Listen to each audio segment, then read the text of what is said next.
ఆడపడుచులకి, యువతులకి, భవన నిర్మాణంలో కూర్చున్న మా భవన నిర్మాణ కార్మికుల సోదరులకి, అన్నదమ్ములందరికీ, పెద్దలకి, మీ అందరికీ హృదయపూర్వక నమస్కారం. ఇది ఎన్నికలు చాలా కీలకమైంది మన కాకినాడ పార్లమెంట్కి సంబంధించి. మీరు కాకినాడ శాంతి భద్రతలతోటి ఎవరన్నా సరే రిటైర్మెంట్కి ఇక్కడికి వచ్చి చాలా క్షేమంగా భద్రంగా ఉండే సిటీ. అలాంటి సిటీ ఈ రోజున మాఫియా అయిపోయింది, గంజాయికి క్యాపిటల్ అయిపోయింది, రైస్ మనకి రేషన్ బియ్యాన్ని తీసుకెళ్లి ఎక్స్పోర్ట్కి హబ్ అయిపోయింది, షిప్పుల్లోంచి వచ్చే డీజిల్ని తీసుకొచ్చి స్మగ్లింగ్ చేసే హబ్ అయిపోయింది, ఆడబిడ్డలకి భద్రత లేని సమాజం అయిపోయింది. అపార్ట్మెంట్లో వెళ్ళి ఏదైనా మాట్లాడదాం, బయటకు వద్దామంటే బ్లేడు బ్యాచ్లను పెట్టి బెదిరించే గుండాగర్దీ అయిపోయింది. ఇక్కడున్న అశేష జనసందోహంలో ఉన్న ప్రతి యువతీ యువకులకి, పెద్దలకి, అందరికీ ఈరోజు నేను మనసిప్పి మాట్లాడుతున్నాను. ఎప్పుడు మనసిప్పి మాట్లాడతా, గుండె విప్పి మాట్లాడతా. కానీ ఈరోజు మన కొండబాబు గారిని, ఉదయ్ గారిని గెలిపించడానికే మాత్రం రాలేదు. మీ భవిష్యత్తుని మీరు సరైన విధి విధానాలతోటి మీరు ఆలోచించి నిర్ణయం తీసుకోకపోతే మీ భవిష్యత్తు సంపూర్ణంగా దెబ్బతినేస్తుంది. మీరు ఆలోచించండి. నాకు అవసరం లేదు పాలిటిక్స్. నాకు పాలిటిక్స్ నిజంగా అవసరం లేదు. కోట్లు సంపాదించగలను, ట్యాక్స్ కట్టాను, సుఖంగా ఉండొచ్చు. నాకు చాలా సమాజం పట్ల నాకు చాలా బాధ్యత ఉంది. నా నేల అనుకుంటాను. జనసేన పార్టీ కాదు నాకు. ఇర్రెస్పెక్ట్ ఆఫ్ పార్టీస్, పార్టీలకి సంబంధం లేకుండా ఓట్లు పడ్డాయా లేదా నాకు తెలీదు. భవిష్యత్తు ఏముంటుందో కూడా నాకు తెలీదు.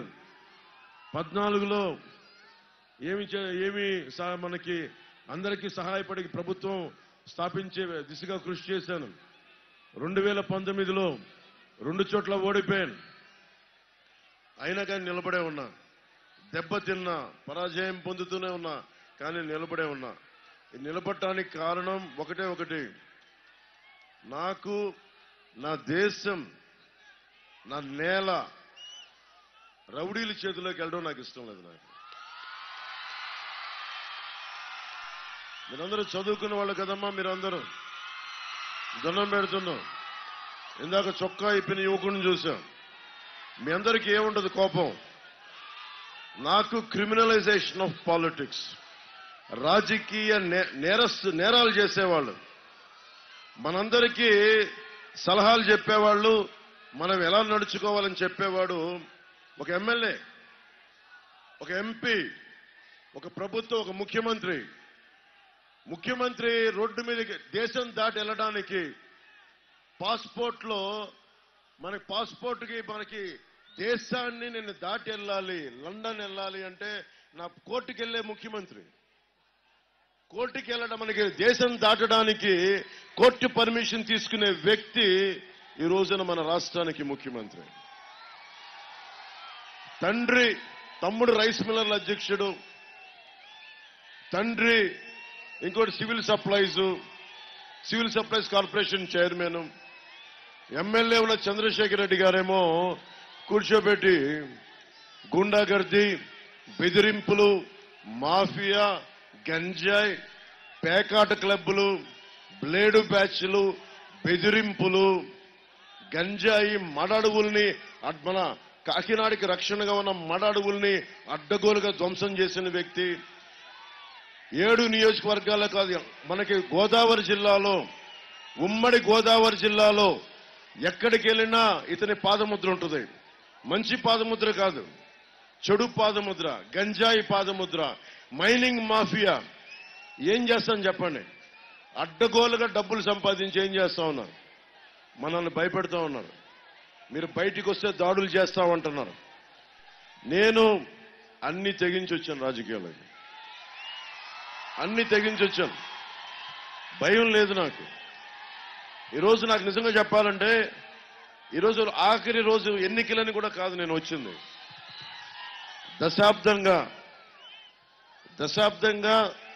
దశాబ్దంన్నర కాలంగా కరెక్టే మా భవిష్యత్తు మీ చేతుల్లోనే అంటున్నాం. 600 కిలోమీటర్లు ట్రావెల్ చేసి వచ్చారు. ఒక సైకిల్ గుర్తుకో గాజు గ్లాస్ గుర్తుకో ఓటేసి కేవలం గెలిపించమని అడగడానికి రాలా. ఒక మార్పు కోసం అడుగుతున్నాను మిమ్మల్ని. ఒక మార్పు. మీ భవిష్యత్తు మీ చేతుల్లో ఉంది. మీరు ఊపుతారు, హుషారు చూపిస్తారు. మీ భవిష్యత్తు మీ చేతుల్లో ఉంది. నాకు ప్రజాస్వామ్యం మీద అపారమైన గౌరవం. ప్రజాస్వామ్యం మీద నాకు చాలా అపారమైన గౌరవం. ఎన్ని లక్షల మంది చనిపోయారు, ఎన్ని లక్షల మంది చనిపోయారు ఈ ప్రజాస్వామ్యం కోసం. భారతదేశం కోసం కొన్ని లక్షల మంది చనిపోయారు. మనకి ఫ్రీడమ్ ఎట్ మిడ్ నైట్ అని నెహ్రూ గారు స్పీచ్ ఇస్తా ఉంటే పార్లమెంట్ లో, సెంట్రల్ హాల్లో, పంజాబ్ లో మనకి ముష్కర మూకలు ఎంతమంది ఆడపడుచుల్ని మనకి మానాన్ని అగౌరవపరిచినాయో తెలియదు. ఎంతమంది చనిపోయారో విభజన సమయంలో. భారతదేశం అన్ని మతాలకి, అన్ని కులాలకి రక్షణ కల్పించింది. ఈ రోజున నేను మన సోదరుడు కిందను ముస్లిం సోదరుడు, జన సైనికుడు, ఇస్లాం జనసేన అని చెప్పి ఎప్పుడు నాకు బోర్డు పట్టుకుని చూపించే నాకు ఆ ముస్లిం మనకి మతానికి సంబంధించిన ఆ కండువా వేస్తే గుండెలు నిండుగా వేసుకున్నాం. దేనికంటే పరమతానికి మనం ఇచ్చే గౌరవం. అన్ని మతాలు సమానంగానే. ఇది భారతదేశపు తాలూకు ప్రజాస్వామ్య లక్షణం. మనందరం భగత్ సింగ్ ని ఆరాధిస్తాం, చెగ్వేరాను ఆరాధిస్తాం, మనం చెగ్వేరాను ఇష్టపడతాం. కానీ ఒక రౌడీ ఎమ్మెల్యే ఉంటే భయపడతాం మనం. ఇదే గుండా ఎమ్మెల్యే ఇదే ఏరియాలో కూర్చొని నన్ను తిట్టాడు. ఇదే ఏరియాలో నేను పర్మిషన్ కూడా పెట్టలే. ఇక్కడ ఇచ్చారు పోలీసు. కొండబాబు గారు అదే చెప్తా ఉన్నారు. నిజంగా గనుక నాకున్న బలానికి జన సైనికులు కూడా నాకు అడగట్లా, జన సైనికుల బలం కూడా అడగట్లా. వ్యక్తిగా నాకున్న బలానికి చంద్రశేఖర్ రెడ్డి గారిని కిందకి నేల మీద కూర్చోబెట్టి సెంటర్లో మోకాళ్ళ మీద నడిపించి సత్తా ఉన్నాడు. మీరు ఆలోచించి ఓటేయండి. చలమలశెట్టి సునీల్ ఎంపీ, చలమలశెట్టి సునీల్ని అడగండి ఎంపీగా. నువ్వేం చేస్తావు? ఎందుకు నీ పార్టీలు మారావు? నువ్వు ప్రజారాజ్యంలో ఉన్నావు, సంతోషం. కాంగ్రెస్కి వెళ్ళిపోయింది, కాంగ్రెస్ లో వెళ్ళలేవు. తెలుగుదేశంకి వెళ్ళావు, వైసీపీకి వెళ్ళావు, మళ్ళీ మారుతావు. మనకి మారే వ్యక్తులు కాదు కావాల్సింది, స్థిరంగా ఒక చోట నిలకడగా నిలబడేవాడు కావాలి. ఇప్పుడు కొండబాబు గారికి ఎందుకు గౌరవం ఇచ్చాను నేను? అరే ఒక పార్టీని నమ్ముకుంటే తెలుగుదేశం పార్టీయా నా పార్టీ అని కాదు, ఒక సిద్ధాంతాన్ని ఒక పార్టీని నమ్ముకుంటే దశాబ్దాలుగా నిలబడిపోయాడు ఆయన. అందుకు గౌరవం నాకు. అరే ఊసర వెళ్ళేలాగా క్షణంకో పార్టీ మార్చేవాడు కుదరదు ఇక్కడ. నేను మీకు ఒకటే చెప్తున్నా, నన్ను అందరూ పచ్చి బూతులు తిడతా ఉంటారు. నేను తట్టుకొని నిలబడ్డాను ఇంతకాలం. ఈ రోజున నేను మిమ్మల్ని అడుగుతా ఉన్నా,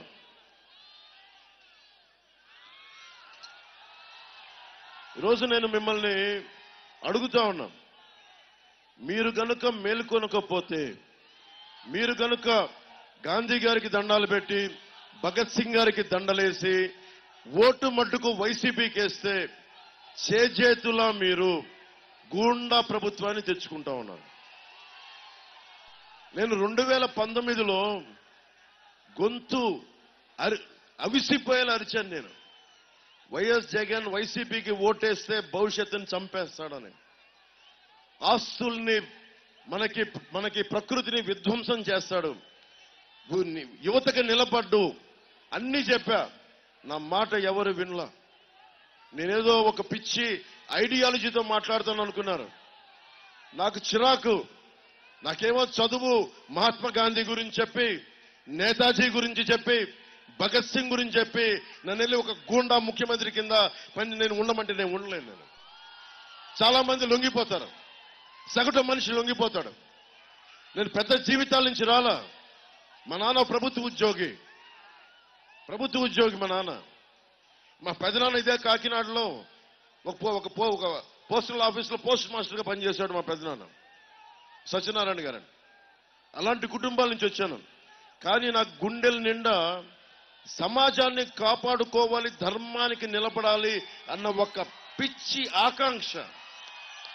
అరే గాంధీ గారిని చదువుకున్నాం, భగత్ సింగ్ ని గుండెల్లో పెట్టుకున్నాం. అలాంటి నేను కూడా గుండాలకు భయపడితే ఎట్లా? క్రిమినల్స్ రాజ్యాలు వెళితే ఇలాగే ఉంటుంది. మన కాకినాడ పార్లమెంట్ లాగే ఉంటుంది. క్రిమినల్స్ రాజ్యాలు వెళితే బెదిరిస్తారు. జగన్ మాట్లాడొచ్చు, అన్ని మాట్లాడతాడు జగన్. కానీ 30,000 మంది ఆడబిడ్డలమ్మ మిమ్మల్ని అడుగుతున్నా, నా ముందు ఇంతమంది ఆడపిల్లలు ఉన్నారు. మన ఇంట్లో ఒక ఆడబిడ్డ కనిపించకుండా వెళ్ళిపోతే నేను చెప్తున్నాను కదా, విలవిలవిల్లాడిపోతాం. మీకు ఉండదమ్మా బాధ? ఒక ఆడబిడ్డ మీ మీద మగాళ్ళు ఇబ్బంది, ఇందాక ఎందుకు అరిచానమ్మా అక్కడ, మీరు గబుక్కన మీ మీద అంతమంది మీద పడితే నాకు హృదయం విలవిల్లాడిపోయింది నాకు. అలాంటి మీకు, అలాంటి 30,000 మంది ఆడపిల్లలు ఈ ఆంధ్రప్రదేశ్లో అదృశ్యం అయిపోతే ఈ ముఖ్యమంత్రి ఒక్క మాట మాట్లాడాల. ఎందుకు మాట్లాడాల?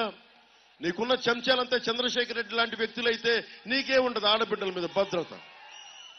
గంజాయిలు నువ్వు అమ్ముతావు, నువ్వు గంజాయికి క్యాపిటల్ అయిపోయింది. మనకి 25 యూనియన్లని భయపెట్టేశాడు. భవన నిర్మాణ కార్మికుడిని ఇసుక దొరక చచ్చిపోయేలా చేశాడు ఈ ప్రభుత్వం. 25 యూనియన్లు ఉన్నాయి, ప్రతి యూనియన్ ని భయపెట్టేయడమే. పోర్ట్ యూనియన్ అని చెప్పండి, లారీ డ్రైవర్ యూనియన్ చెప్పండి, అందరినీ భయపెట్టేయడమే. ఏం చేయాలి మరి దీనికి? పవన్ కళ్యాణ్ ఒక్కడొస్తే సరిపోదు. పవన్ కళ్యాణ్ ఒక్కడొస్తే సరిపోదు. అన్నా మీ వెంట ఉంటాం అంటే సరిపోదు. మీ జీవితం కోసం మీరు నిలబడకపోతే, నేను చూడండి, నేను తగ్గించుకున్నాను. ఎవరన్నా ఇంత జనబలాన్ని చూసి ఏమనుకుంటారు, నేను ఎదగాలని కోరుకుంటాడు. నేను తగ్గి కొండబాబు గారికి ఇక్కడ నిలబెట్టేలా చేస్తాం మేము. దేనికి అంటే ఈ నేల నా మాతృభూమి, ఇది నా ప్రజాస్వామ్యం, ఇది లక్షల మంది చనిపోయారు. ఈ నేలని నేను కూడా కాపాడుకోకపోతే ఇంకెవడు కాపాడుకుంటాడని ఒక బాధ, ఆవేదన నన్ను ఇక్కడ తీసుకొచ్చేలా చేస్తుంది. ఓట్ల కోసం ఎంతసేపు అమ్మా? ఓట్లు లేకపోతే నేను చచ్చిపోతానా? ప్రభుత్వంలో నేను లేకపోతే చచ్చిపోతాను. నాకేం అవ్వదు. సగటు మనిషి నలిగిపోతా ఉంటే వీళ్ళు మాట్లాడరేంటి? అందరం భయపడిపోతామేంటి? ఆ బాధ తీసుకొచ్చి నన్ను మీ ముందు నిలబెట్టింది, మీకోసం పోరాటం చేసేలా చేసింది. నేను ఈ రోజున మిమ్మల్ని ఒకటే అడుగుతున్నా, నా కోసం ఓటు అడగట్లేదు, మీ భవిష్యత్తు కోసం దశాబ్దం నుంచి నేను పనిచేస్తా ఉన్నాను. మీరు చెప్పండి, దశాబ్దం నుంచి పనిచేస్తా ఉన్నాను. దశాబ్దంన్నర ముందు రాజకీయాల్లోకి వచ్చా, దశాబ్దం నుంచి పనిచేస్తా ఉన్నా. మొన్న ఈ మధ్యన టీవీలో అడిగారు ఇంటర్వ్యూలో, మళ్ళీ జగన్ వస్తే మిమ్మల్ని చంపేస్తాడు అది ఇది అంటే ఒకటే చెప్పారు. జగన్ వాళ్ళ నాన్న వైఎస్ రాజశేఖర రెడ్డి గారు ఉన్నప్పుడే 2009లో ఆయన ఎలాగ రాళ్ళండి, అది వేరే విషయం. వైఎస్ జగన్ ప్రభుత్వం రావట్లేదు, వేరే విషయం.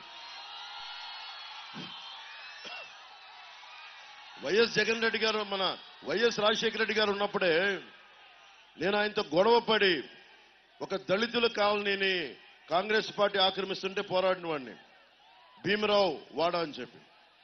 దానికోసం పోరాటం చేస్తే వాళ్ళ అన్నా, గట్టిగా అన్నా, ప్రభుత్వం వాళ్ళదే వచ్చింది, నేను ఎక్కడికి పారిపోలా, హైదరాబాద్లోనే ఉన్నా. వాళ్ళు చెప్పారు వాళ్ళ గుండాలు వచ్చి దాడులు చేస్తారంటే, అరే నేను భగత్ సింగ్ ని గుండెల్లో పెట్టుకున్నాను, నేను అంత భయపడుతున్నాను. గూండాలకు భయపడేవాడు, మన ఏదో మాట్లాడుతూ ఉన్నారు, గూండాలకు భయపడేవాడు పార్టీ పెడతాడా? అసలు ప్రాణాలకు భయపడేవాడు పార్టీ పెడతాడా? పెట్టడు. నేను బతికున్నంత వరకు, నా శ్వాస ఉన్నంత వరకు, నా శరీరంలో ఆఖరి శ్వాస వరకు జనసేన పార్టీ నుంచి నా ప్రజాస్వామ్యం, నా మాతృభూమి, నా నేల, మన తెలుగు రాష్ట్రాలు, తెలంగాణ మన ఆంధ్రప్రదేశ్ వీటికి నిలబడటానికి నేను ఉన్నాను ఇక్కడ. ఎందుకంటే నిజంగా నేను ఓట్ల కోసమే, అధికారం కోసమే అయితే ప్రధానమంత్రి గారు నాకు ఎంత సన్నిహిత్యం మీ అందరికీ తెలుసు, ఎంత సాన్నిహిత్యం ఉందో. పదవే కావాలంటే నేను వెళ్ళిపోగలను. ఈరోజు ప్రధానమంత్రి గారు లాంటి ఒక దేశభక్తుడికి అండగా నిలబడ్డాం. ఇన్ని లక్షల మందికి, ఇన్ని కోట్ల మందికి వారికి సందేశాన్ని అందరికీ వినిపించాను ప్రధానమంత్రి గారిది. అంత అండగా నిలబడ్డాను. ఈరోజు నేను మిమ్మల్ని కోరుకుంటున్నది ఒకటే, మీ భవిష్యత్తుకి ప్రతి ఒక్కరూ ఆలోచించి ఓటేయండి. ఎందుకంటే నీకు తిట్టడానికి ఏం లేదు ఇంకా నా దగ్గర. చంద్రశేఖర్ రెడ్డిని ఎన్నిసార్లు తిట్టను మీకు తెలియదా? నాకంటే ఎక్కువ తెలుసు మీకు. కాకినాడలో ఏం చేశాడో నేను చెప్పాలా? నేను ఈరోజు ప్రత్యేకించి ఎవరిని తిట్టదలుచుకోవాలా. ఎందుకంటే కోపం మీకు రావాలి, నాకు కాదు. నాకు వస్తే సరిపోదు కోపం.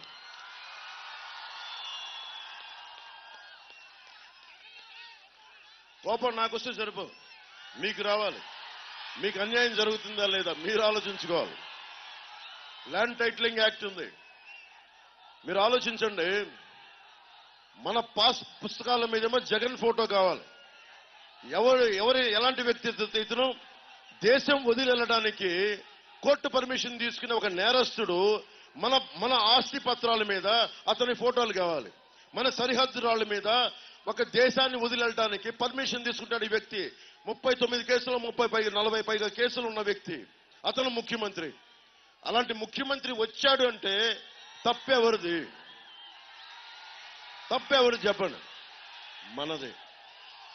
ఎందుకంటే మనం భయపడతాం. 151 మంది ఎమ్మెల్యేలకు భయపడుతున్నాం మనం, 5 కోట్ల మంది ప్రజలు. ఆఫ్టర్ ఆల్ చంద్రశేఖర్ రెడ్డి ఒక మామూలు మనిషి. After all Chandrashekar Reddy. దేనికి భయపడాలి మీరు? దేనికి భయపడాలి? ఒక్కళ్ళు తలుచుకుంటే, ఒక ఆడబిడ్డ తలుచుకుంటే ఇలాంటి గూండాలు ఒక్క మొత్తం మనకి ఝాన్సీ లక్ష్మీబాయి లాగా ఒక్క ఇక్కడున్న ఆడపడుచు అనుకుంటే గుండాలు పారిపోతారు, వీరనారి గున్నమ్మలు అవుతారు. కానీ మనకి భయం గుప్పిట్లో ఇరుక్కుపోయింది మన సమాజం. గుండాన్ని చూస్తే భయం, పొలిటీషియన్ చూస్తే భయం, మనకే భవిష్యత్తు ఏదైనా అయిపోద్దా అన్నది. నాకు అలాంటి భయాలు లేవు. నేను కోరుకుంటున్నది మీకు అదే చెప్తున్నాను, భయాలు వదిలేయండి. మీరు ప్రజాస్వామ్యాన్ని మనం పరిరక్షించుకోకపోతే ఎవడు పరిరక్షించుకోలేడు. విదేశాల్లో చాలాసార్లు వైసీపీ రాగానే తెలుగుదేశం మద్దతుదారులు చాలా మంది అన్నారు, అన్నా మేము ఇక్కడికి రాలేమన్నా, మేము ఇంకా ఇండియా రావంటే ఎక్కడికి పారిపోతారు మీరు? మేము అమెరికాలో ఉండిపోతామన్నారు. అమెరికాలో ఉంటారు, మీరు ఏం చేస్తున్నారు? బ్లాక్ లైవ్స్ మ్యాటర్ అని చెప్పి అక్కడ మరి నల్ల జాతీయులు పోరాడుతూ ఉన్నారు. వైట్ లైవ్స్ మ్యాటర్ అని చెప్పి తెల్లవాళ్లు పోరాడుతూ ఉన్నారు. నిజంగా చెప్పాలంటే బ్రౌన్ లైవ్స్ డజంట్ మ్యాటర్. మనలాంటి బ్రౌన్ స్కిన్ ని, మనలాంటి తోల్ని అమెరికాలో నిజంగా గుర్తిస్తారా? ఎప్పుడు మన సెకండరీ గ్రేడ్ సిటిజన్స్ ఎక్కడికి వెళ్ళినా మన నేల ధర్మాన్ని, మన హక్కుని మనం కాపాడుకోకపోతే ఎక్కడికి పారిపోతాం మనం? ఈ నది, గోదావరి నది ఈ నేలను విడిచి పారిపోతాం? మీరు చెప్పండి. చెట్టుకున్న పక్షులైతే పారిపోతాయి ఎగిరి. వేళ్ళకి మట్టిలోకి వేళ్ళు వెళ్ళిపోయిన చెట్టు ఎక్కడికి పారిపోతాయి? అలా మనం ఎక్కడికి పారిపోతాం? ఒక చంద్రశేఖర్ రెడ్డి, ఒక గూండాన్ని చూసి, ఒక వైఎస్ జగన్ చూసి పారిపోతామా మనం? ఎక్కడికి పారిపోతాం? ఎంతకాలం పారిపోతాం? ఎదుర్కోవాలి. అందుకే నేను ఒక్కనే రాలా, నా కోసం కాదు. ఎందుకు అలయన్స్ పెట్టుకున్నానంటే మీకు ధైర్యం ఇవ్వడానికి పెట్టుకున్నాను. దానికోసం నేను తగ్గిపోయాను. నేను పార్టీగా తగ్గిపోయా. కానీ మీకు ధైర్యం రావాలి సగటు మనిషికి. లేదు ఈ పార్టీ బాగుంటుంది, ఈ ప్రభుత్వం వస్తుందని ఒక ధైర్యం ఉంటే మీరు కూడా ధైర్యంగా వచ్చి ప్రజాస్వామ్యాన్ని పరిరక్షించుకుంటారని ఒక ఆలోచనతో వచ్చాను నేను. ఇది మీ చాయిస్ ఇది. ఎందుకంటే నేను ఎన్ని అరిచినా, ఎంత కోపడ్డా, సగటు ఆంధ్రాలో ఉన్న సగటు మనిషికి కోపం రాకపోతే నేను ఎంత అరిచి గీ పెట్టుకున్నా నేనేం చేయలేను. భవిష్యత్తు మీ చేతుల్లో ఉంది. చంద్రశేఖర్ రెడ్డి అనే వ్యక్తి కాకినాడని ఏం చేశాడో ప్రతి ఒక్కరికి తెలుసు. మీకు తెలుసు, చంద్రశేఖర్ రెడ్డి చేసి తెలుసు కదా. అతనికి ఒకసారి కావాలా మీకు? చంద్రశేఖర్ రెడ్డికి ఓటేస్తారా మీరు? ఎందుకు మళ్ళీ చంద్రశేఖర్ రెడ్డి వస్తే గూండాగర్దీ వచ్చేస్తుంది, మాఫియా సామ్రాజ్యం వచ్చేస్తే, వైసీపీకి ఓటేస్తే మీ ఆస్తులన్నింటినీ గాల్లో పెట్టిన దీపమే తీసేసుకుంటారు. ఎవరెవరు ఆస్తి పత్రంలో జిరాక్సులు చూపిస్తున్నారు ఈరోజు టీవీలో అంటే అర్థమవుతుంది కదా. అంటే మన ఇంట్లో ఆస్తి పత్రాలు వాళ్ళు తీసేసుకుంటున్నారు, వాళ్ళు అవి కనిపిస్తా ఉంది స్పష్టంగా. అందుకని చెప్తా ఉన్నాను, మీకు భవిష్యత్తు అన్ని ఉపాధి, విద్య, వైద్యం, ఉపాధి, సాగునీరు, తాగునీరు అన్నింటికి మించి లా అండ్ ఆర్డర్. కాకినాడకి కావాల్సింది బలమైన లా అండ్ ఆర్డర్ కావాలి. కాకినాడకి రోడ్డు మీద ఒక చిన్న బ్లేడ్ బ్యాచోడు గాని, గూండాలు గాని రోడ్డు మీదకి వచ్చి యాషాలు వేస్తే మక్కెలు కాళ్ళు ఇరగొట్టి కింద నడిపించాలి. సెంటర్లో మక్కెలు ఇరగొట్టి ఒక్కొక్క గూండాగాడికి, ఒక్కొక్క మాఫియా గాడికి మక్కెలు కాళ్ళు కీళ్లు ఇరగొట్టే రోడ్ల మీద నడిపించాలి. అది రావాలంటే దమ్ముండాలి. దానికి జస్ట్ ప్రజాప్రతినిధిగా గెలిస్తే సరిపోదు, దమ్ముండాలి. మీ ప్రాణాల కోసం ప్రాణాలను అడ్డు పెట్టే నాలాంటోడు ఒకడు ముందు ఉండాలి. అప్పుడు కానీ చేయలేం, అప్పుడు కానీ చేయలేం. అందుకని చెప్తున్నాను, మీ బాధ్యత ఇది. ఇది ప్రజాస్వామ్యం, మీ భవిష్యత్తు ఇది. ప్రజాస్వామ్యాన్ని మనందరం కలిసి పరిరక్షించుకోకపోతే మళ్లీ వైఎస్ జగనే, మళ్లీ వైసీపీఏ, మళ్లీ గూండాలే వస్తారు. మీరు మట్టుకు బలంగా నిలబడి ఈ వైసీపీ ప్రభుత్వాన్ని కాకినాడ పార్లమెంటు ప్రజలు, కాకినాడ అర్బన్ ప్రజలు మట్టిలో తొక్కకపోతే మట్టుకు భవిష్యత్తు ఉండదు.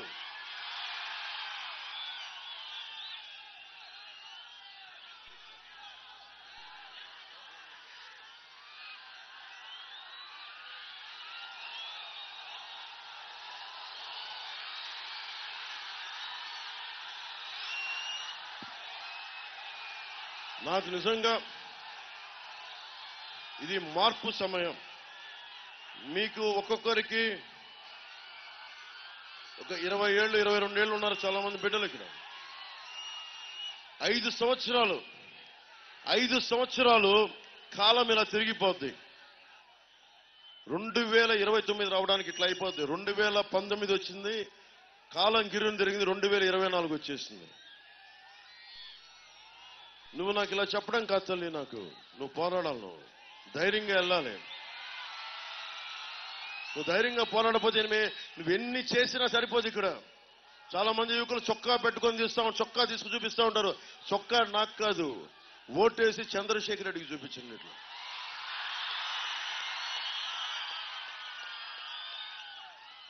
నేను మీకు ఒకటే మాటిస్తున్నా, కూటమి ప్రభుత్వం రాగానే కాకినాడ మళ్ళీ పాత విధానంలో లా అండ్ ఆర్డర్ చాలా బాగుంటుంది.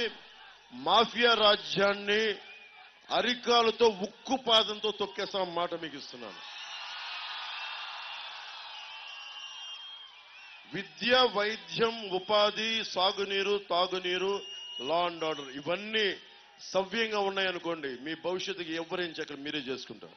అలాగే జనసేన, టీడీపీ, బీజేపీ ప్రభుత్వం అభివృద్ధితో పాటు సంక్షేమం ఉండాలని కోరుకుంటా ఉన్నాం. ఆ దిశగానే వేస్తున్నాం. మేనిఫెస్టో చదవండి, మేనిఫెస్టో గురించి వినండి.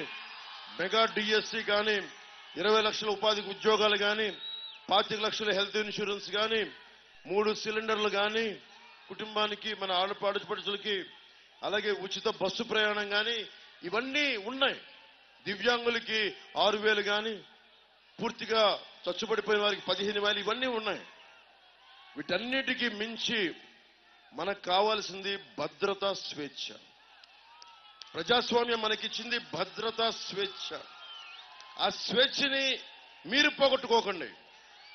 రౌడీలు రాజ్యాలు ఏలుతున్నారంటే తప్పు మనది. మనం విడిపోతున్నాం, వర్గాలుగానో పార్టీలుగానో కులాలుగానో విడిపోతున్నాం. నేను మనుషుల్ని ఏకం చేయడానికి వచ్చాను, విడగొట్టడానికి రాను.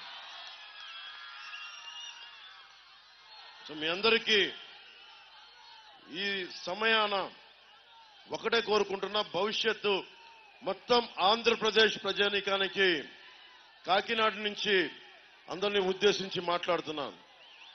మీరన్నీ గత 5 సంవత్సరాల్లో ఎవరెవరు ఏం చేశారు, వైసీపీ ప్రభుత్వం ఏం చేసింది, పవన్ కళ్యాణ్ ఎలా నిలబడ్డాడు, టీడీపీకి ఎలా బలం ఇచ్చాడు, ఎలా తగ్గి ముందుకు తీసుకెళ్లాడు, భారతీయ జనతా పార్టీ ప్రధానమంత్రి గారి నేతృత్వంలో మేము ఆంధ్రాలో పొత్తు పెట్టుకోమంటే ఆయన నేను ఒప్పించానంటే ఎంత బలంగా మాట్లాడుంటానో మీరు అర్థం చేసుకోండి.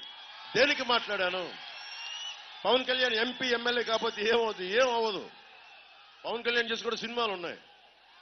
అవసరమైతే బయటకు వచ్చి రోడ్ల మీద కొట్లాడతాడు. కానీ కావాల్సింది ఇంతమంది సమూహానికి 5 కోట్ల మంది ప్రజలకి బలం ఇవ్వాలి అంటే జనసేన రోడ్డు మీదకి వస్తే గూండాలు కూడా బెదిరి పారిపోతారు.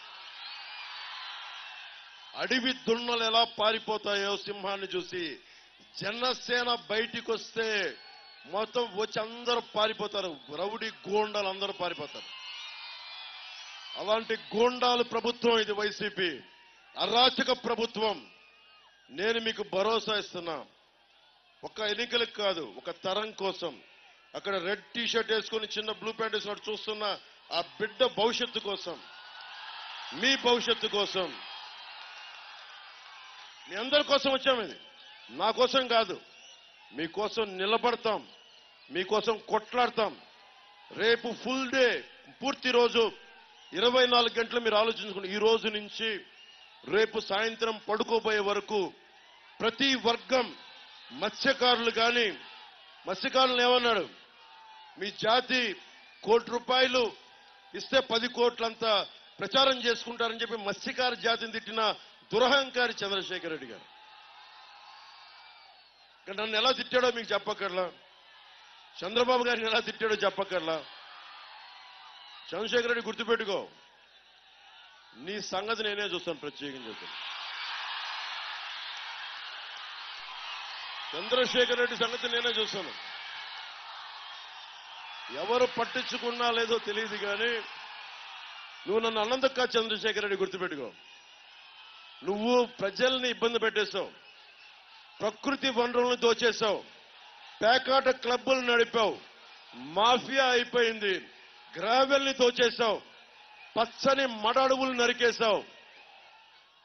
గుర్తుపెట్టుకో చంద్రశేఖర్ రెడ్డి, నిన్ను రోడ్డు మీద తీసుకెళ్తావు, రోడ్డు మీదకి లాక్కొస్తాం, గుర్తుపెట్టుకో.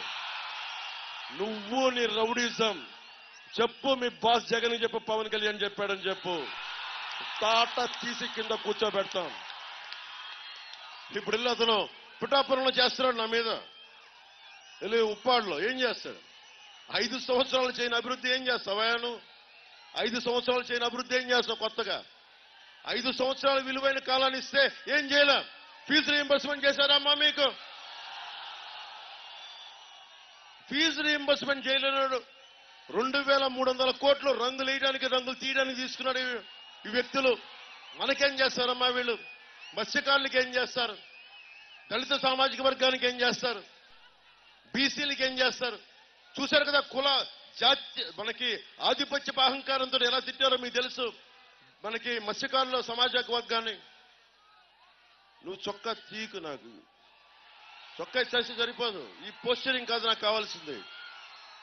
రౌడీజామునికి ఎదురెళ్ళాలి మీరు.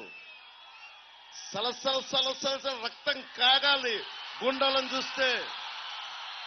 గుండాలను చూస్తే నిన్ను చూసి భయపడాలి చంద్రశేఖర్ రెడ్డి. ఆ స్థాయికి వెళ్ళి నువ్వు. అందుకని మీరు ఆలోచించి నిర్ణయం తీసుకోండి. నేను దశాబ్ద కాలంగా అన్ని అరిచి గొంతు నొప్పి పుట్టేలా చెప్పా. భవిష్యత్తు ఇంకా నాకు కోపం లేదు, కోపం మీకు రావాలి. ఆ కోపాన్ని మీరు ఓట్ల ద్వారా చూపించాలి.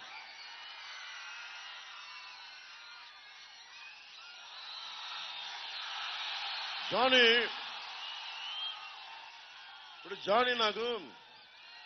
జానీ సినిమా చేస్తున్నప్పుడు కనిపించాడు.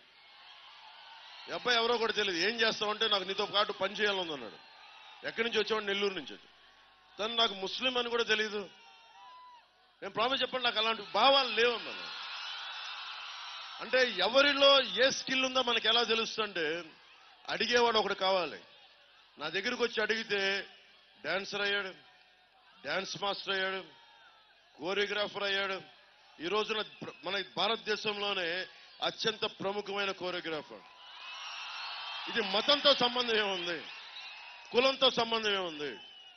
అందుకు నేను ముస్లిం సామాజిక వర్గానికి కూడా చెప్తున్నా, జానీని గుండెల్లో పెట్టుకున్న వాడిని ముస్లిం సామాజిక వర్గానికి ఎందుకు అండగా ఉన్నాం. అయితే నేను అందరిలాగా చెప్పండి, నేను అంతే. అందరిలాగా ఎక్కువ మాట్లాడి తక్కువ చేయడం కంటే కూడా తక్కువ మాట్లాడి ఎక్కువ చేయడం నాకు ఇష్టం. తంగెళ్ల ఉదయ్ శ్రీనివాస్ ఎంపీ పార్లమెంట్ అభ్యర్థిగా టీటైమ్ అని పెట్టాడు. 25,000 కుటుంబాలకు ఉపాధి అవకాశం కల్పించాడు. కొండబాబు గారు టీడీపీ మనకి అర్బన్ అభ్యర్థిగా పోటీ చేస్తున్నారు.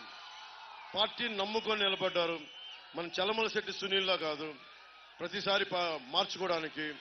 వారిద్దరికీ మనకి జనసేన గాజు గ్లాస్ గుర్తు మీద తంగెళ్ల ఉదయ్ శ్రీనివాస్, సైకిల్ గుర్తు మీద కొండబాబు గారు పోటీ చేస్తున్నారు. అలాగే కాకినాడ రూరల్ నుంచి గాజు గ్లాస్ గుర్తు మీద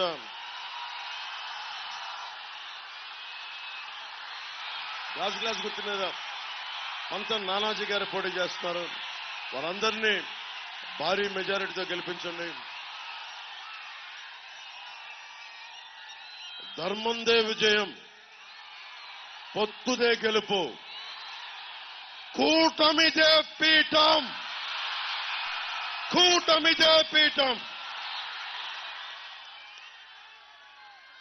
ఒకే ఒక్క కవితా పంక్తులు వినిపించి సెలవు తీసుకుంటాను.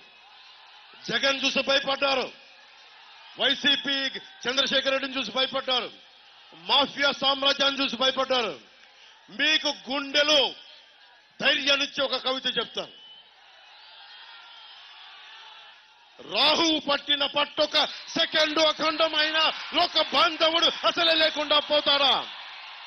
మూర్ఖుడు గడియారంలో ముళ్ళు కదలని కంటే ధరాగమన మంత్రితో తల కింద అయిపోతుందా? కుటిలాత్మల కూటమికి ఒక త్రుటికాలం చేయమొస్తే విశ్వ సృష్టి పరిణామం విచ్ఛిన్నమవుతుందా? ధనుజు లోకమేకంగా దారి కడ్డంగా నిలుచుంటే నరజాతి ప్రస్థానం పరిసమాప్తం అవుతుందా? వైసీపీ రాహువులాగా 5 సంవత్సరాలు పట్టింది, తొలగిపోతుంది. ఉదయించే కొత్త తరం వస్తుంది, ఉదయించే కూటమి వస్తుంది, కొత్త బాట వేస్తుంది, బంగారు భవిష్యత్తు వేస్తుంది అని తెలుసుకుంటూ మీ అందరికీ ఆశీస్సులు కోరుకుంటూ మా అభ్యర్థులందరికీ, కూటమి అభ్యర్థుల్ని, రాష్ట్రం మొత్తంలో ఉన్న జనసేన మద్దతుదారులు, జన సైనికులు, వీర మహిళలు, తెలుగుదేశం కార్యకర్తలు, తెలుగుదేశం మద్దతుదారులు అందరూ, బీజేపీ కార్యకర్తలు, బీజేపీ నాయకులందరూ మద్దతు తెలిపి కూటమికి అఖండ విజయం కల్పించాల్సిన కోరుకుంటూ సెలవు తీసుకున్నాను. Hello AP, hello AP, hello AP, hello AP, hello AP. Bye bye, bye bye, bye bye. జై టీడీపీ, జై బీజేపీ, జై జై జై జనసేన, జై హింద్.